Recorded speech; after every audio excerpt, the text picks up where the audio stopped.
Kança baktardın bana kıyılı otat. Bu cide, bu var öyle durmayacak mı? Yak toz otat.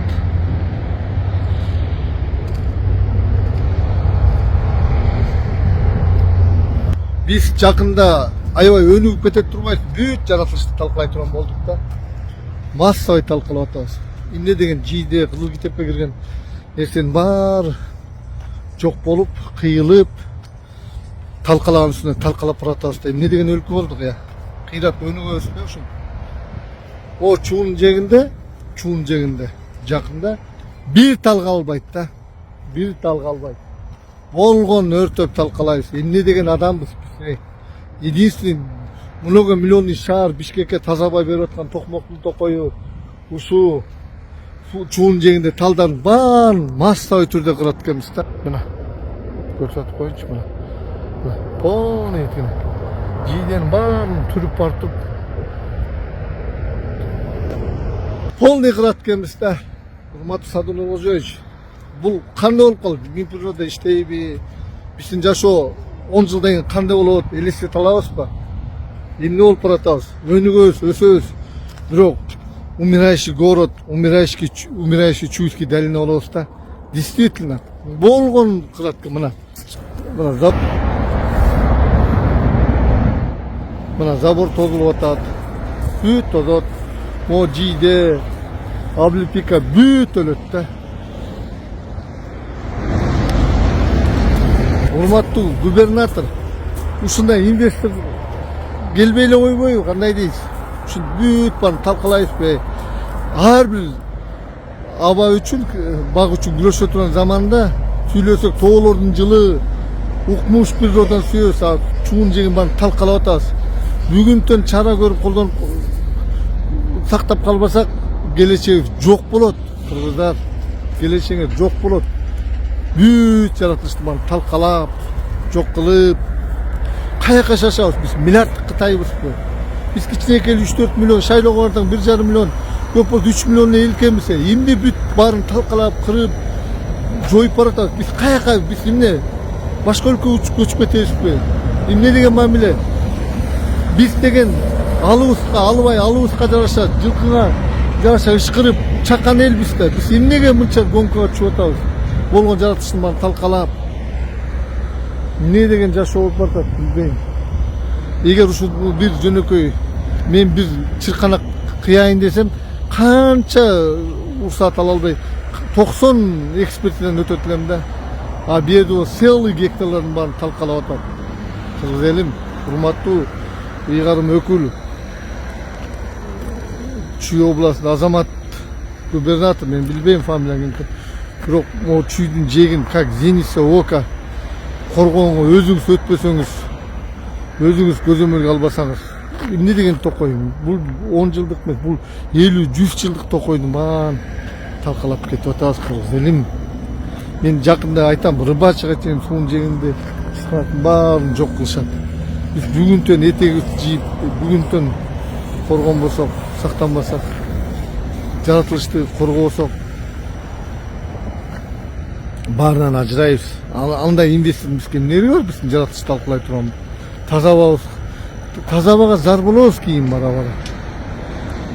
Бул эмне деген териштиргиле? Ыйгарым өкүл.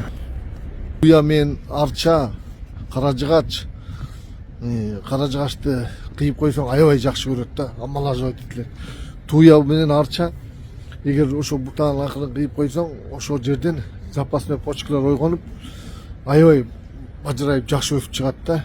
Бүгүнкү күндө жаратылышка эмне зыян келтирип атат да. Мисалы месторождениелер эгер арчанын түбүн менен алып салса, анда штраф салса болот.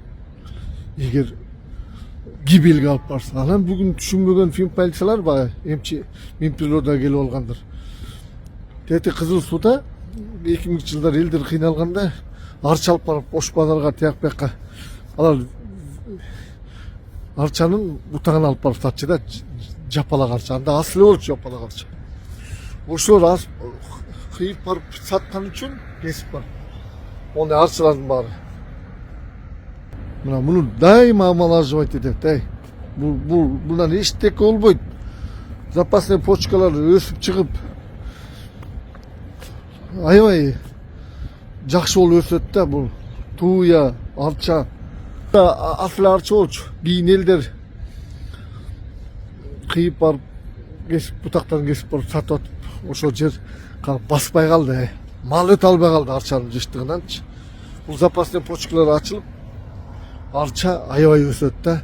Ошондон менин природа министри эгер зыян кылса, гибель кылса, штраф салгыла да, бир бутагын кыйган үчүн 2 мүшөк бирөөлөр кесип коюп, бир бутагын 3 сомдон салып турсаңар, месторожденияларда миңдеген бактарды кыйып салып атат аяктачы. Вот ошолор гибель, ошондо салгыла да штраф.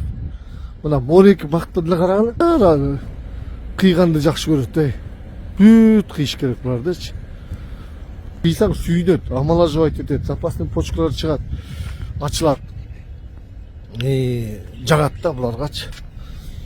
Анан ушу туура эмес кылып атасың да, ошол байкуштар 2 мүшөк, жыргагандан барган жок, 4-төн 5тен балдары бар. Ачка калгандан барып атат да. Эмне баса калып, силер эмне фашист болуп кеттиңерби? Эмне деген адам болуп калмапты мындай? Кыргызстан баса калып эле, штраф жасап эле.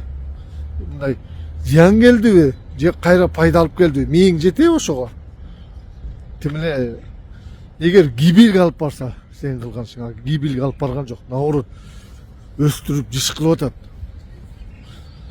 Андан көрө могу кыйынсыңарбы, могу чүйдүн жээгиндечи, мына бирдик могу Ивановкадан бери өткөндө кантан суун жээгинде бир китайский компания полный ошол жерде красный книжный китеп бактарын кыйып, түрүп, жийип коюп, илейген жерди гектарлап кыйып салды. Кана бирөөң барып штраф жазганың, эмне деген адамсыңар, жырганын казып атабы, эме кыйып атабы ал киши байкуш. 3-4төн баласы барынан кыйып. Мен аларды сурасам, вообще мунун базарда келгенде бирдеме кылып баш шыйрак жечүбүз дейт. Баш койдун башын, шыйрак ич агарын жечүбүз дейт. Эми казыр акарачка отуруп калдык дейт. Жыргандан кыйып атабы, урматтуу ыйгарым өкүл. Чүйдүн жээгин, могу чуунун жээгин как зеница ока кайтарышыңыз керек да. Действительно. Өзүңүз көзөмөлгө алыңыз. Ушунун таза басы токмокту, бетонный город токмокту таза аба менен сактап атат. Ошол жердин баары массовый кыйылып кетип баратат. Эмне үчүн аны көрбөйсүңөр, экологдор? Мына могу жаңы жылдан кийин экологдор көбүн жумуштан алыш керек.